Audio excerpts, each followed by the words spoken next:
한 주간의 민심을 쏙쏙 들여다보겠습니다.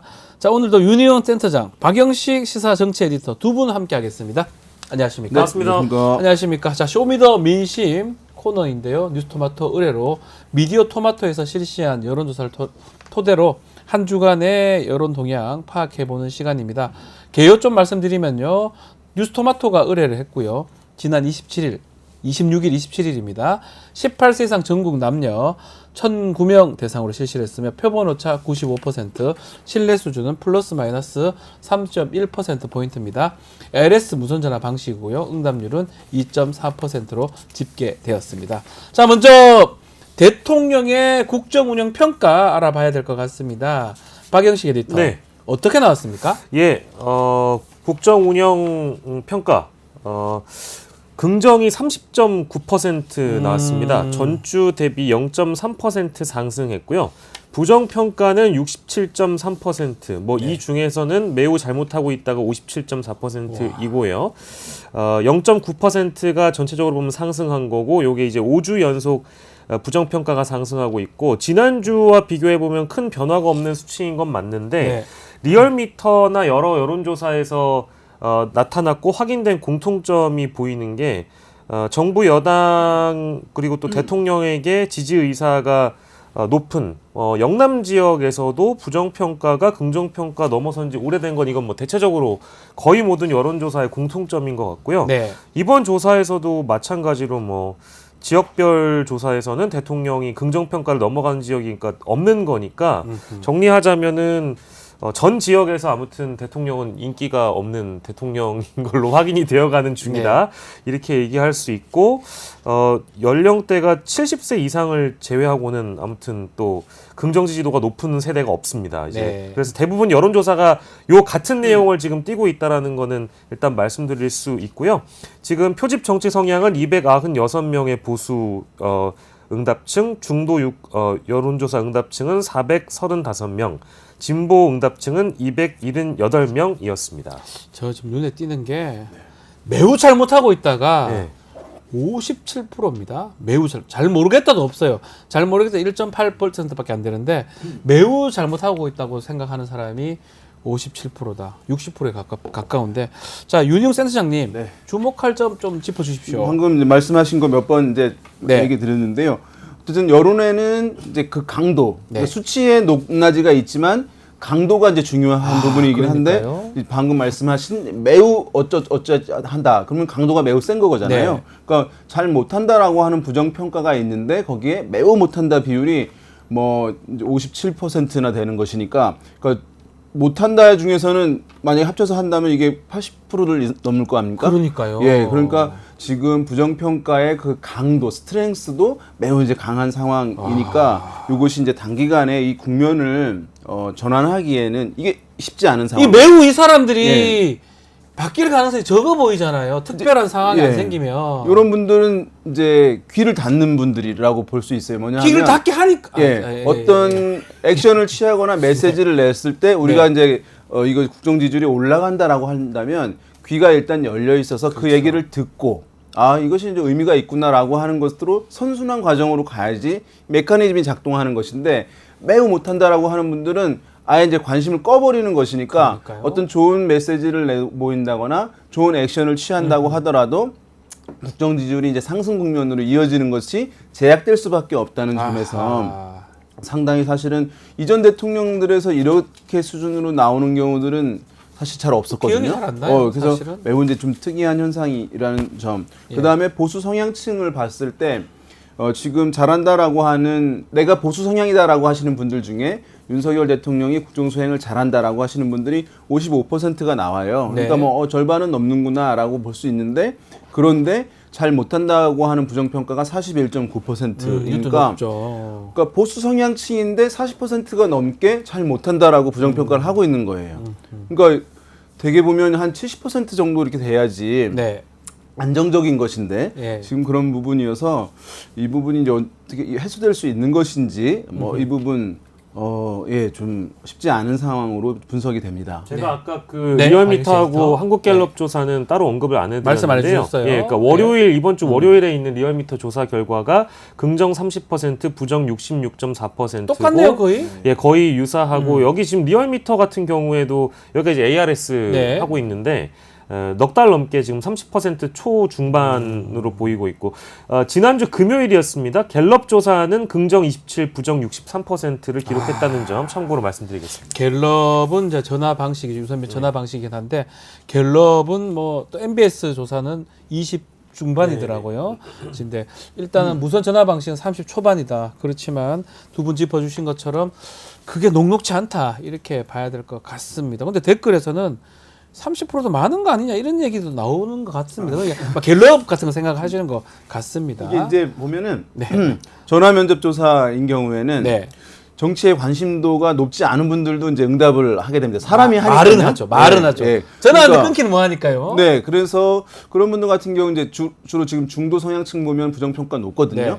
네. 그래서 편하게 얘기를 하는데 그 부정평가를 생각하시는 분들이 이 ARS 방식으로도 관심도가 높은 분들이에요. 그러니까 기본적으로 양쪽의 지지층들이 기본으로는 참여를 한다고 보시는 거예요. 그러니까 왜 이거는 그쪽보다 지지율이 높냐라고 생각하시는 분들이 있을 텐데 그건 이제 방식에 따라서 이 방식 같은 경우는 양쪽 진영의 기본적 지지층들이 기본적으로 참여하는 것이니까 약간 이제 이 전화 30% 방식에서 정도. 눈에 띄는 게 모르겠다라는 분들이 꽤 있어요. 아, 맞습니다. 그게 빠졌거든. ARS는 지금 말씀한 모르는 사람은 1.8%밖에 안 돼요. 왜냐하면 관심 많으니까 정보도 있는 분들이니까 그렇죠. 잘 모르겠다라고 하는 우유부단한 분들이 매우 참여를 적죠. 안 안 하죠. 해요. 끊어버리죠. 네, 그래서 근데 전화 그러면- 방식은 끝까지 봤기 때문에 중간에 이제 모르겠다는 분들도 꽤 있어요. 한 10% 이상 있기 때문에 그 차이점들을 한번 우리가 눈여겨보시면 좋을 것 같습니다. 자, 그리고 지난 22일입니다. 서울중앙지검 수사팀이 윤석열 대통령 배우자 김건희 여사 명품 명품 가방 파우치인가요? 그 수수 의혹 사건 혐의 없음 결론을 내렸는데 이 부분 동의하는지 이 질문 드려봤는데요. 결과 좀 소개해 주십시오. 예, 늘 흥미로운 조사 결과들을 내놓는 네. 미디어 토마토의 이런 조사 질문 결과. 저희밖에 안 합니다. 예, 그렇습니다. 검찰의 이 처분에 대해서 물어봤습니다. 무혐의 결론에 동의하지 않는다가 64%입니다. 그리고 무혐의 결론에 동의한다가 29.9%이고요. 이거는 지역별 또 세대별 여러 측면에서 좀 곱씹어 뜯어봐야 되는 지점들이 많아서 네. 이 내용은 윤희용 센터장께 드리는 게 맞는 것 같은데 네. 하지만 제가 주목해서 본 대목은 이게 예를 들면 진보층이나 40대 그리고 지역에서 호남 이렇게 두드러지게 답변을 동의하지 않는다라고 답변한 거와는 정반대로 네. 아까 저희가 국정 지지도 분석하면서 그 대통령을 누가 지지하고 있는가 세대별 지역별 말씀드렸잖아요. 역시 70세 이상 그리고 보수층 쪽에서는 과반 이상 동의하는 게 아주 대조적으로 보여지고 있다. 이제 이렇게 좀 뚜렷하게 딱 나뉘어져 있다라는 게 좀 주목할 만한 포인트인 것 같습니다. 자, 센터장님 보실 때 좀 특이점이라든지 주목할 부분 짚어주시면 좋을 것 그 같습니다. 대통령 평가 바라보는 시각하고 요 문항에서 바라보는 시각하고 동일한 것 네. 같습니다. 왜냐하면 수치도 이제 비슷할 뿐더러 보게 되면 대구, 경북, 부산, 울산, 경남 같은 경우에도 동의하지 않는다. 또 아까 부정평가 이 지역에서 높았거든요. 네. 근데 우리 이제 에디터께서 말씀하신 대로 70세 이상 연령대에서만 동의한다라고 하는 응답 높았는데 아까 윤석열 대통령 국정평가에서도 고층만 이제 긍정평가를 하고 있는 같아요, 상황인 이게 또. 것이니까 이것을 어쨌든 이제 김건희 여사에 대한 생각 이것은 네. 이제 윤석열 대통령 굉장히 사실은 긍정적으로 보호하고자 하시는 분들 같은 경우에 동의한다라고 하는 이제 응답을 보이고 있다. 그래서 그 정도 얘기할 수 있을 것 같습니다. 이게 지금 이 보수층도 지금 두 분 다 말씀하셨지만 이 결론에 동의하지 못한다는 응답이 꽤 많거든요. 그렇죠. 40%가 넘는 이건 것이 되게 많다고 이거 사실은 지지 성향대로 가는 게 맞는데도 보수 중에도 이건 아니지 않냐? 누가 봐도 받는 게 안 되는데 이런 생각들을 하는 분들이 꽤 많은 것 같아요. 그러니까 10명 중 4명 중에 10명 중에 4명이 네. 만약에 이제 이렇게 응답했다는 것은 그만큼 동의하기 힘들다. 네. 이제 그 보수층이 보통 그 전면에 내세우는 게 청렴함 그리고 조직의 시스템 안정, 규율, 법치 이런 것들 뭐 공정, 법치 이런 거 그런 아니겠습니까? 거잖아요. 근데 크게는 이제 두 가지일 텐데 하나는 김건희 여사로부터 비롯된 문제의식이 보수층에 분명히 있을 거고요. 있는 것 같아요. 그리고 나머지 하나는 검찰 시스템에 대한 문제의식이 분명히 있는 것 같습니다. 그러니까 김건희 여사 문제 터지고 나서 디올백 무혐의의 경우에는 보수층이 용납할 수 있는 어떤 선을 넘어가 버렸다. 네. 특히 선출된 권력인 대통령보다 대통령 부인이 너무 많은 주목을 받는 것에 대해서도 지금 이 집권 3년이라는 기간 동안 보수층의 응답이 좀 두드러지게 부정적인 평가를 하는 경우들도 많이 있었거든요. 전통적인 보수층이 대부분 그런 것 같습니다. 네. 그러니까 국정에 개입하는 듯한 발언이나 행동을 하는 것이 상당히 거슬린다는 평가가 적지 않았던 것 같은데, 그러니까 쉽게 얘기하면 왜 저렇게까지 대통령 부인이 하느냐, 이제 이런 비판이겠죠. 제대로 된 사과나 조사를 받지 않았다라는 이제 그런 평가 때문에 보수층도 흔들린다고 보고요. 두 번째로는 검찰 시스템인데, 이게 이제 김건희 여사 한 개인을 어떤 비호하고 두둔하는 정치인들도 문제지만 수사기관인 검찰은 왜 그러는 거지? 네. 그러니까 이제 가령 예를 들어서 희대의 코미디 같은 조사를 당하고 와서는 오히려 아무 문제가 없다라는 식의 태도랄까요? 이번에 국회에서 이제 드러났지만 박성재 법무부 장관이 뭐 아무 문제가 없다거나 네. 뭐 규정이 없는데 예를 들면 규정이 없는데 어떻게 처벌을 하라는 얘기냐라든지 그리고 한동훈 대표의 법리적으로 또 팩트에 맞게 판단했을 것이다. 이제 이런 대목들이 다 녹아 들어간 그런 조사라고 저는 보거든요. 그래서 제가 보기에도 심지어 이 보수층에서도 10명 중에 4명이라고 한다면 굉장히 심각하게 바라봐야 되는데 아직 요 사안을 바라보는 보수 정치인들의 태도는 좀 못 따라가고 있는 것 같습니다. 네. 이게 많은 연구기관들이나 네. 미디어에서 가끔씩 어떤 조사를 하냐면 국가기관에 대한 신뢰도 조사를 하거든요. 그래서 이제 아마 올해도 이제 하반기 이제 나오리라고 생각되는데 그러면 뭐 사법 관련한 기관들에 대한 신뢰도 법원 또는 뭐 이제 경찰에 대한 네. 신뢰도 이렇게 하는데 이런 사안들 같은 경우에는 이제 점수를 확 떨어뜨릴 수 있는 사안이기 때문에 아무래도 그것도 이후에 검찰에 대한 이제 국민들의 신뢰도 조사 같은 데서도 네, 부정적인 좀 영향을 줄 수 있는 그런 흐름 아닌가 생각됩니다. 알겠습니다. 이 검찰총장이 수사심의에 직권으로 해부를 했어요. 어떤 의도인지 또 결론 혹시나 우리 박영식 에디터가 한번 예측해 볼까요? 이제 뭐 저는 비법조인이지만 그냥 네. 일반 상식에 비춰봤을 때 이원석 검찰총장의 수사심의위원회 회부는 이제 두 가지 목적이 있다고 보는데 네. 첫 번째는 일단 역사상 가장 무능한 검찰총장이 될지 모를 것 같다는 어떤 두려움과 위기의식이 분명히 있었다. 그래서 개인의 자존심의 발로 아니겠느냐라는 아하. 그런 단편적인 해석이 가능할 것 같고요.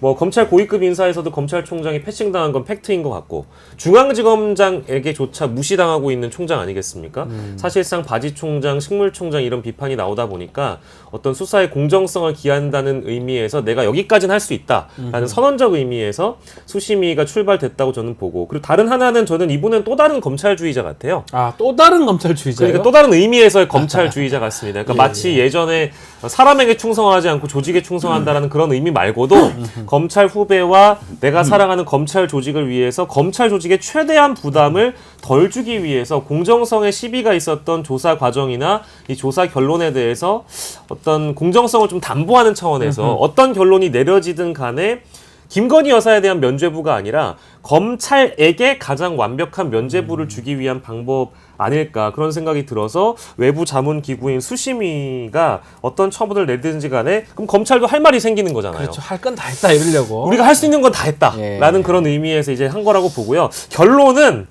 이게 굉장히 어려운데 저는 뭐 제가 일단 전제를 하자면 어떤 결론이 나오더라도 파장이 분명히 있을 것 같고 가장 강력하게 뭐 쏠리는 곳은 결국 불기소 처분할 불기소를 것이다. 할 것이다. 이쪽이 이제 가장 많은 분들이 대다수 전망하는 것 같고 근데 기소 의견이 나올 수도 있겠다라는 그런 의미도 있지만 저는 뭐 이렇든 저렇든 간에 검찰 쪽에서 만약에 기소 의견이 나온다고 하더라도 수사팀이 이 결론을 뒤집을 가능성은 제로에 가깝지 제로다? 않겠습니까? 예. 왜냐하면 자신들이 조사해서 결론까지 낸 사안을 수사심의위원회의 결론으로 뒤집는다? 이것은 자신의 수사와 조사를 부정하는 거잖아요. 전 그런 검찰을 많이 못 봤습니다. 네. 그렇기 때문에 그래서 그렇게 된다고 기소 의견이 나오든 불기소 의견이 나오든 검찰은 자신들의 원래 수사 결과 그대로 불기소 처분을 할 테니까 그러면 정치권에서는 당연히 어차피 특검이 필요한 거였다. 네. 수사심의위원회의 결론과는 무관하게 검찰은 뭐 불기소 처분을 할 테니까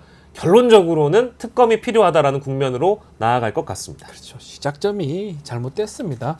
기소할 건 기소를 했어야죠. 자꾸 기소를 못하고 이 조직 라인에서 검찰총장하고 중앙지검장하고 부장하고 생각이 다르면 어떻게 해야 되겠습니까? 그리고 하나 또 이제 이게 이제 만약에 네. 죄송합니다. 아닙니다. 첨언 하나만 하자면 네. 저는 이원석 검찰총장이 수사심의위원회의 원래 취지와 목적대로 공정성과 중립성, 객관성을 담보하는 외부 자문기구의 어떤 그런 성격을 띠고 있으니까 여기까지의 결론을 정말로 공정하게 받길 바란다면 저는 자문위원들 명단 정도는 공개할 수 있을 것 같아요. 근데 네. 그동안 뭐 이제 아베트 때까지 계속 회의 내용도 비공개고 네. 누가 하는지도 비공개인데 결론만 드라이하게 언론을 통해 이제 보도가 되잖아요. 네. 그렇게 된다고 한다면 오히려 더 많은 불신을 갖게 될 수 있으니까 정치적인 오해를 받지 않게끔 이번만큼은 좀 자문위원들의 명단 정도는 공개해 줬으면 좋겠습니다. 알겠습니다.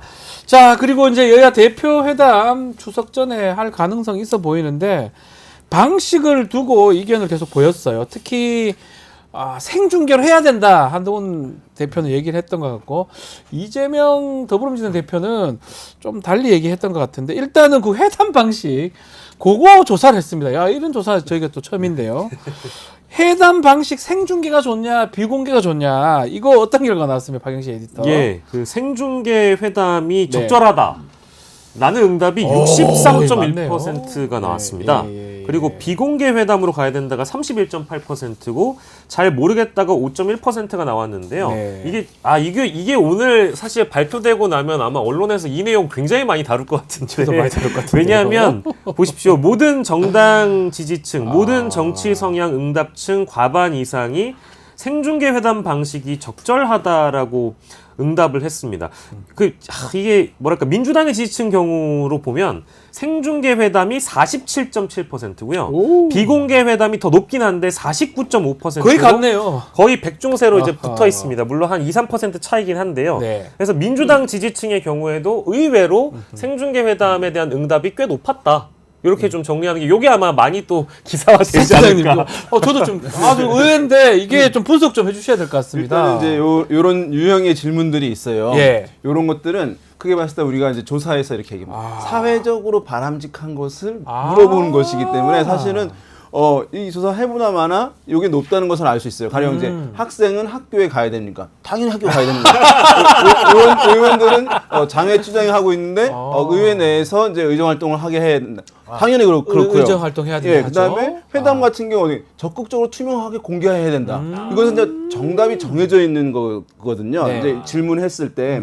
그다음에 뭐 의혹이 있으면 수사해야 된다. 이런 것도 바로 연결되는 것들이어서 사실은 이렇게 질문했을 경우에는 회담인데 투명하고 적극적으로 정보를 이제 국민들 제공하는 방식으로 선택지가 1, 2번 제시됐을 때 그걸 선택하는 것이 이제 높게 나올 수밖에 없는 것이 이제 일반적인 것이고 아마도 이제 보통의 국민들 같은 경우는 한다면 그렇게 해야지라고 하는 인식이 이제 있기 때문에 지금 생중계 회담이 이제 2배 가량 높게 나온 것은 이제 결과가 충분히 예상되는 사안이라고 할 수 있겠고 다만 이제 우리 박영식 에디터께서 잘 지적해 주셨듯이 네. 더불어민주당 지지층을 봤을 때는 이제 양쪽이 비슷해요. 백중세입니다. 예, 48% 내외 네. 이제 비슷하게 생중계와 비공개가 있는데 여기서 비공개를 응답한 민주당 지지층 분들은 굉장히 민감하게 지지하는 정당에서의 나오는 시그널에 미묘한 부분까지 관심을 갖고 그 부분의 의무를 빠르게 캐치하시는 분들이요. 정치 고관여층인데 이해도도 빠르다는 빠르신 거잖아요. 분들이죠. 그러니까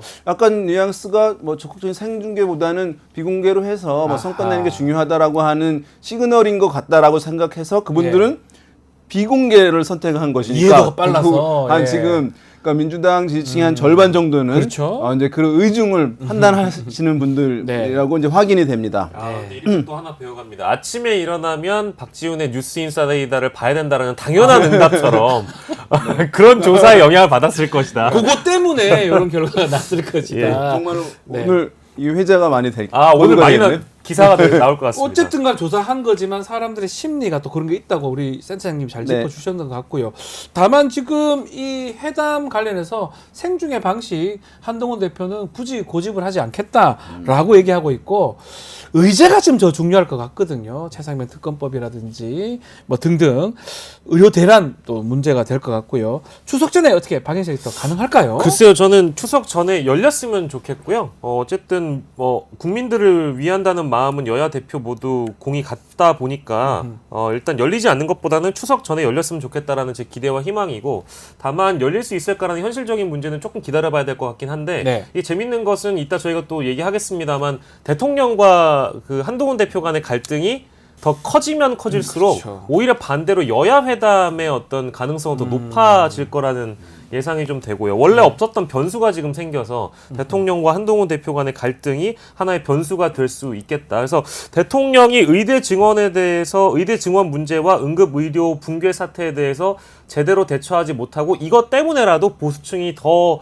붕괴되는 게 가속화될 거라는 분석을 이미 한동훈 대표와 가까운 참모들이 하고 있는 것 같아요. 그러니까요. 예, 외부에서도 자문을 하시는 분들 중에는 이제 이런 얘기를 특히 방송 패널에 나와서 끊임없이 이제 제기하시는 분들이 계셔서 이제 그런 인식이 있기 때문에 지금 갈등이 더 커지고 있는 것 같고, 이걸 계기로 해서 한동훈 대표가 대통령과 확실히 차별화할 수 있고 또 여야가 이제 회담을 하게 된다면 대선 주자로 각인되는 것이고, 그 시점 자체가 그 여야 회담이라는 그 계기가 마치 과거 권력에서 미래 권력으로 이제 넘어가는 단계의 하나의 분기점이 될 거라는 생각이 좀 들고요. 더불어서 대통령, 즉 행정부, 대통령이 대표하고 있는 이 행정부가 그동안 3년 동안 특히 이제 이 의료 문제에 대해서는 손을 놓고 있었다라는 이미지를 줌과 동시에 네. 여야 대표들은 우리가 진심으로 국민의 건강과 생명을 걱정하는 정치인들이다라는 이미지를 보여주는 좋은 장이기도 하잖아요. 네. 그러니까 어찌 보면 이 자리가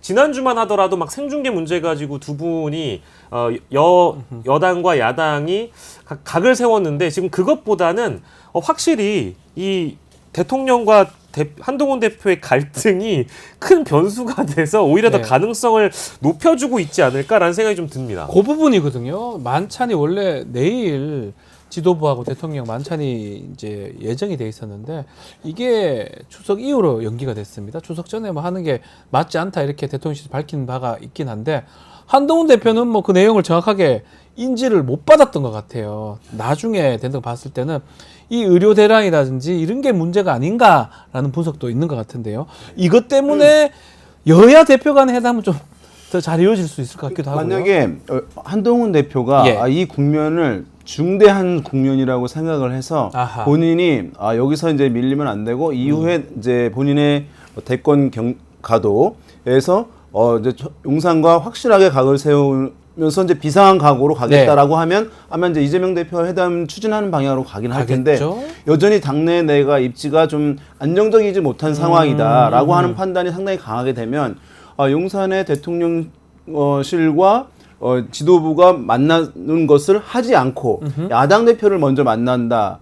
그리고 지금 용산과 이제 의료 관련한 부분에서 충돌이 있는 상황에서 네. 야당 대표를 만나서 뭔가를 합의한다라고 하면 보수층 내에서 또는 여당 내에서의 본인의 입지가 더욱 불안정해지거나 그렇죠. 더 갈등 국면으로 갈 수 있다는 고민, 이 고민을 지금 아마 하고 있을 가능성이 높거든요. 그 고민을 하고 있을 그래서 것이다. 실제 합리적으로 본다면 용산과 만나고 이렇게 가면은 자연스러운 것이니까. 제일 그게 자연스럽죠. 근데 그러지 못하면 이것도 좀 뒤로 밀어야 되는 거 아니야라고 하는 것을 아마 현실적으로 생각할 것이라고 보고, 네. 다만 여기서 이재명 대표와 회담을 한다라고 했을 때는 제가 봤을 때 지금까지 좀 애매모호한 기조를 왔던 국면을 용산 대통령실과는 이제 앞으로는 정말 싸울 건 확실하게 싸우면서 가겠다라고 하는 중대한 결단을 한 그러니까 것이라고 볼 수 있을 것 같아요. 예, 앞으로 봐야 어떤 되는데 상황인지. 어느 쪽으로 판단이 될지는 지금 그건 본인이 알겠죠. 근데 이제 맞네요. 이제 결정적인 국면에서 항상 네. 이게 이런 표현에서 죄송합니다만 한동훈 대표가 이제 꼬랑지를 내리셨던 적이 워낙에 네. 많아서 이게 약속 대련이다 아니다 이제 이런 논란들이 있어 왔잖아요. 근데 저는 이제 그게 본질은 아니라고 네. 보고,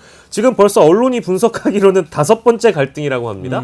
근데 지난 4번의 갈등하고 지금의 갈등이 좀 다른 차이점이 있는 게요. 네. 한동훈 대표가 어제 확전의 기로에 있었는데, 그러니까 보통 그런 상황에서는 더 이상 확전시키지 않고 메시지를 내지 않는 게 네. 한동훈 대표의 일반적인 모습이었는데 어제 저녁 그때 갑자기 보도가 나왔으니까 오후 5시쯤에 대통령실에서 입장 딱 내버리고 한동훈 대표가 이러는 건 절대 도움이 안 된다. 우리 물러서지 않는다. 네. 라고 하니까 한동훈 대표가 입장을 바로 냅니다. 뭐라고 그렇죠. 얘기를 했냐면 대안을 내봐라. 나처럼 대안을 그럼 내보시든가 대통령실에서. 이런 식으로 확전을 택했다는 거는 이제는 임전무퇴의 각오로 한번 해보려는 거 아니냐라는 보시죠. 그런 전망까지 나오고 있어서 이제 일단 그건 좀 봐야 될 것 같습니다. 알겠습니다. 예. 자, 이번 조사에 또 눈에 띄는 질문이 하나 더 있습니다. 자, 김문수 고용노동부 요것도. 장관 후보자. 요거, 이분 임명 관련해서 요 질문을 한번 드려봤는데요. 장관을 임명해야 된다 말아야 된다. 이런 질문 뭐 토마토만 가능한 질문 같아요. 어떤 결과가 나왔습니까? 예, 그렇습니다. 예상하시는 결과와 유사할 텐데요. 네. 김문수 노동부 장관 후보자 임명 반대한다가 64%가 나왔습니다. 예. 하지만 또 임명 찬성한다는 것이 28.1%, 잘 모름이 7.9%인데요. 그 노동부 장관 후보자의 인사청문회를 보신 분들이라면 이게 도무지 어떤 그 우리가 우리가 어느 정도 용납할 수 있는 선을 넘어간 발언들이 워낙에 많이 나와서 그러니까요. 도대체 28.1%가 누구냐 이런 생각을 하실 텐데요. 요것도 저희가 앞선 조사 결과에서 본 거랑 굉장히 동일합니다. 그렇죠. 자, 70세 이상 국민의힘 보수층에서 과반 이상 임명을 찬성을 하고 있다. 이제 이렇게 보시는 게 맞는 것 같아서 눈여겨볼 만한 점들은 이전에 봤던 조사의 공통점과 아주 유사하다라고 볼 수 뭐 있겠습니다. 특이점 좀 짚어주십시오, 센터장님. 지금 중도층에서는 21%가 찬성하고 예. 67%가 반대를 하는 거니까 사실은 이제 중도층에서도 그런 이제 비토 정서가 매우 이제 높게 형성이 돼 있는 상황이라고 그렇죠. 할 수 있겠고요. 예. 뭐 보수층에서도 찬성이 높지만 뭐 40% 이상이 반대하고 있으니까 사실은 대통령이 어떤 인사를 임명을 했다 장관에 보수층에서 반대할 이유가 없는 것이거든요. 그렇죠. 예, 그런데 40% 넘게 반대를 하고 있는 것이니까 이제 보수층 지지 기반인 보수층에게도 충분하게 공감이 가거나 설득하는 인사를 하지 못하고 있는 상황이라는 것을 좀 지표에서 확인할 수 있는 부분이라고 할 수 있겠고요. 예. 원래 이제 인사라고 하는 것은 여러 이제 사안들이 있습니다. 정책이나 인사도 있고 뭐 해외 정책도 있고 하지만 효과가 상당히 사실은 즉각적으로 나타나는 게 인사인데 왜냐하면 국민들이 쉽게 인지할 수 있는 사안이에요. 아, 누구 사람을 어디에 쓰는구나. 그렇죠. 그 사람 좋냐 나쁘냐 이렇게 직관적으로 하는 것이기 때문에 그래서 어떤 정권이 좀 우리가 수세 국면이다, 위기 국면이다라고 하면 좀 상황을 개선하기 위해서 우리가 흔히 국면 전환이라고 하는데 그렇죠. 인사들을 많이 이제 활용하고 주요한 이제 기회라고 할 수 있는데 최근에 이제 인사들을 보게 되면 인사 때문에 더욱더 부정적 시각이 강화되는 이제 현상들 많이 있어서 충분히 인사를 통해서 어떤 상황을 개선하는 효과로 활용할 수 있는데 전혀 이제 그러지 못하고 못한다. 오히려 악화되는 인사를 통해서 악화되는 이제 상황을 맞는 그런 측면들을 계속 좀 노정하고 있다 이렇게 이제 보입니다. 자, 그리고 마지막으로 정당별 지지율도 좀 살펴보겠습니다. 호감이 가거나 조금이라도 지지하는 정당 있냐고 질문을 드려봤고요. 어떤 결과가 나왔습니까? 네, 정당별 지지율 보시는 그대로 더불어민주당이 44.6% 나왔습니다. 국민의힘은 30.7% 나왔고요. 지금 국민의힘의 경우에는 전당대회 끝나고 나서 미디어 토마토 조사로는 지금 5주 연속 하락하고 있고 그 말인 즉슨 다시 얘기하면 민주당과의 간극이 더 벌어지고 있다라고 있고. 정리할 수 있겠고 예. 조국혁신당의 지지율은 9.7%, 개혁신당 3.2%, 진보당이 1.6%, 새로운미래 1%, 지지하는 정당 없음도 6.4% 나왔고요. 잘 모르겠다 0.2 이렇게 나왔는데 결론적으로는 더불어민주당의 지지율은 4주 연속 상승, 국민의힘은 5주 연속 하락하면서 양대 정당의 지지율이 좀 더 많이 벌어지고 있다. 네. 조국혁신당도 살짝 반등한 것도 함께 짚어드리겠습니다. 이게 한동훈 대표 취임 이후에 이 민주당하고 국민의힘의 지지율은 더 커지고, 지지율 격차가 더 커지고 있어요. 맞습니다. 그래서 지금 뭐 컨벤션 효과는 사실은 전당대회도 예. 있지만 그 이후에도 새로운 대표가 계속 조명을 받게 되면 그러니까요. 효과를 이제 이어갈 수 있는 것인데 그게 이제 지금 국민의힘 정당 지지율이 이제 계속 좀 정체 또는 이제 하락하는 상황들을 봤을 때는 그 효과를 이어가지 못하고 있다. 왜냐하면 그 직후에는 좀 이제 긍정적인 효과들이 있었거든요. 네. 지표가 올라가고 하는 부분들 그런 상황들이 있겠고 그래서 지금 보게 되면 민주당 지지층 같은 경우에는 이제 결집도가 상당히 사실은 높게 형성이 되어 있는 것을 확인할 수 있는 것이고 네. 이제 ARS 방식 조사에서의 정당 지지율은 결집도와도 밀접하게 관련이 돼 있거든요. 그렇죠. 근데 국민의힘, 그러니까 보수 정당의 지지층들의 결집도 상당히 이제 좀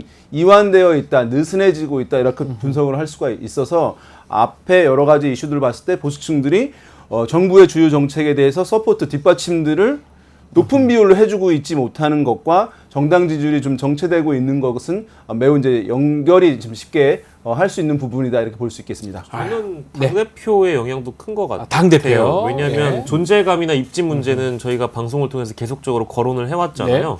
정치인으로서 실제 그 뭐랄까 전국 주도 능력이 없다 이제 이런 판단들을 국민의힘 지지층들도 하고 있는 것 같고요. 그러니까 예. 뭐 이것도 아니고 저것도 아닌 경우, 즉 제3자 특검의 늪에서 빠져나오지 못하는 그것도 있네요. 정치인의 모습을 우리가 지금 4주 내내 보고 있고 5주 연속으로 보고 있는 것이고 네. 더불어서 마찬가지로 이번에 이 여야 회담의 경우에도 조건을 계속 다는 이런 모습들이 지지층에서도 그리 좋게 보지는 않을 것 같고, 그리고 뭐 가장 최근의 모습 중에 하나는 이제 설정샷 논란이 있었잖아요. 이런 거 예, 말씀하시는 부천 화재 현장에서 이제 턱을 개는 모습이라든지 이런 것들이 그리 좋게 보이지는 또 않을 것 같아요. 그래서 상대적으로 약간 그 평가되는 부분들이 분명히 있을 것 같다는 생각이 들고, 지금 또 국회 상임위 전체회의 결산심사 뭐 여러 청문회도 열리고 동시에 열리고 있는데 대부분 중도 보수층이 바라보는 어떤 부적합한 후보자에 대한 두둔과 비호가 사실 좀 억지로 좋아하는 느낌들이 네. 많이 있어요. 왜냐면 선을 많이 넘어간 발언에 대해서 그래도 이제 그 정부 여당 쪽으로 나오신 국회의원분들이, 청문위원들이 좀 많이 좀 감싸주다 보니까 그런 평가도 함께 반영돼서 이거는 선 넘었는데 이것까지 두둔을 해준다고 이제 이런 인식을 국민의힘 지지층에서도 약간 하는 하고 것 있는 같다? 거 아닌가 예. 이런 생각이 듭니다. 알겠습니다. 자, 오늘 쇼미더민심 여기서 마무리를 해야 되는데, 오늘이 이제 우리 센터장님하고 윤인 센터장님하고 함께하는 또 마지막 시간인데, 우리 센터장님 한 말씀 좀 부탁드리겠습니다. 네. 아무튼 아침에 이렇게 신선한 결과를 가지고 네. 여러분 이제 찾아뵙게 돼서 매우 영광이었고요. 이제 우리 박지원 변호사 이제 좋고 지냈는데 당분간 좀 쉬게 되었습니다. 예. 양해를 부탁드리고요. 다시 또 찾아뵙도록 하겠습니다. 다시 또 나중에 또 좋은 기회에 또 뵙도록 하겠습니다. 자, 다음 주부터는 또 새로운 분하고 같이 박영식 에디터와 함께 쇼미더민심 찾아오겠습니다. 오늘 두 분 감사합니다. 고맙습니다.